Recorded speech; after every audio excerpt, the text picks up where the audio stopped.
If F R minus 0 to R, F అనేది R minus 0 నుండి ఆర్కి ఒక ఫంక్షన్, ఒక functional equation 3 into F of X plus 4 into F of 1 by X is equal to 2 minus X by X, then F of 3 value కనుక్కోవాలి.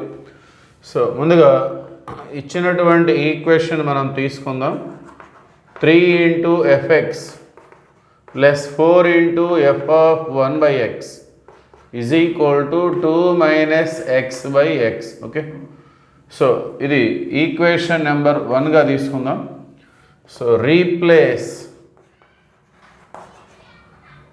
X with 1 by X. So మనకి F of 3 కావాలి అంటే FX కావాలి. ఆ FX రావడం కోసం మనం X ప్లేస్లో 1 బై ఎక్స్ని రీప్లేస్ చేస్తున్నాం. సో అప్పుడు ఈక్వేషన్ 1 ఎలా ఉంటుంది?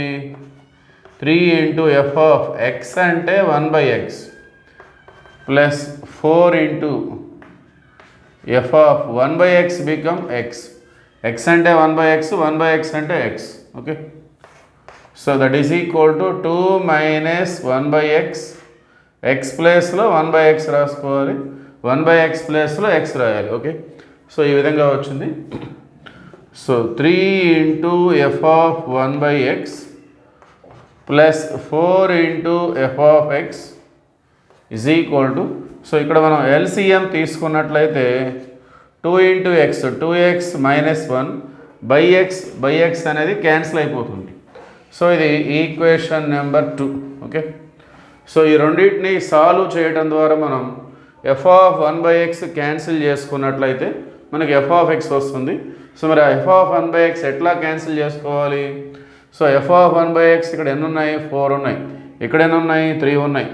సో ఈ రెండు సేమ్ చేసుకొని మైనస్ చేసినట్లయితే ఎఫ్ ఆఫ్ 1 బై ఎక్స్ అనేది క్యాన్సిల్ అయిపోతుంది. ఓకే, సో అట్లా చేయొచ్చు. లేదంటే ఈ రెండింటిలో ఏదైనా ఒక ఈక్వేషన్ నుండి ఎఫ్ ఆఫ్ 1 బై ఎక్స్ కనుక్కొని దీంట్లో సబ్స్టిట్యూట్ చేయడం ద్వారా అట్లా కూడా మనకి ఎఫ్ ఆఫ్ ఎక్స్ వస్తుంది. సో నేను ఈక్వేషన్ 2 నుండి ఎఫ్ ఆఫ్ 1 బై ఎక్స్ తీసుకుంటున్నాను నేను. మనకి ఎఫ్ ఆఫ్ 1 బై ఎక్స్ కావాలి అంటే సో ముందుగా ఇది రైట్ సైడ్ వెళ్ళిపోవాలి. 2x మైనస్ 1 ఇది రైట్ సైడ్ వస్తే ఏమవుతుంది? Minus 4 into F of 1 by X, F of X. So ఇది 3 into F of 1 by X కదా, ఈ 3 అనేది రైట్ సైడ్ వస్తే ఏమవుతుంది? బై అవుతుంది. సో దీన్ని మనం ఈక్వేషన్ 1లో ఇక్కడ సబ్స్టిట్యూట్ చేసుకుందాం. Okay, so therefore 1 implies 3 into F X plus 4 into F of 1 by X, అంటే దీన్ని మనం 4 తోటి మల్టిప్లై చేసుకోవాలి. సో నేను ఒకసారి ఇంటూ చేసి రాస్తున్నాను.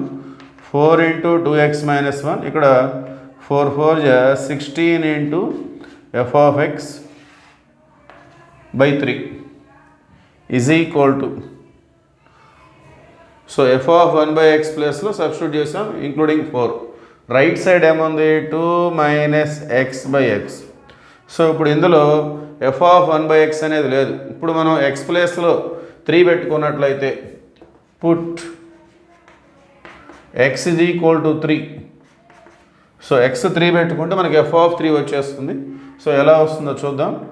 3 ఇంటూ ఎఫ్ ఆఫ్ 3, ఎక్స్ ప్లేస్లో 3 తీసుకున్నాం కదా, ఎఫ్ ఆఫ్ 3 ప్లస్, సో ఇక్కడ ఏమొస్తుంది? 3 సబ్స్టిట్యూట్ చేస్తే 2 3 6 మైనస్ 1 5, అంటే 4 5 ఎంత? 20. 20 minus 16 F of 3 whole by 3. So డినామినేటర్లో 3 ఉంది, ఇక్కడ కూడా మనం 3 సబ్స్టిట్యూట్ చేసుకోవాలి. 2 మైనస్ 3 అంటే ఎంత? Minus 1 by 3, minus 1 by 3. Okay, so మనం ఎల్సిఎం తీసుకుందాం.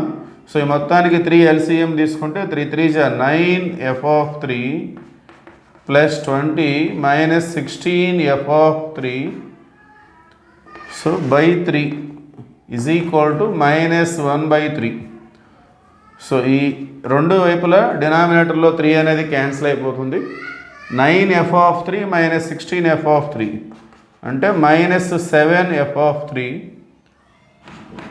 Plus 20 is equal to minus 1.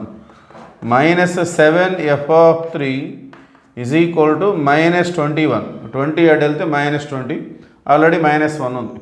So minus minus cancel, 7 3s. So f(3) is equal ఎంత? 3.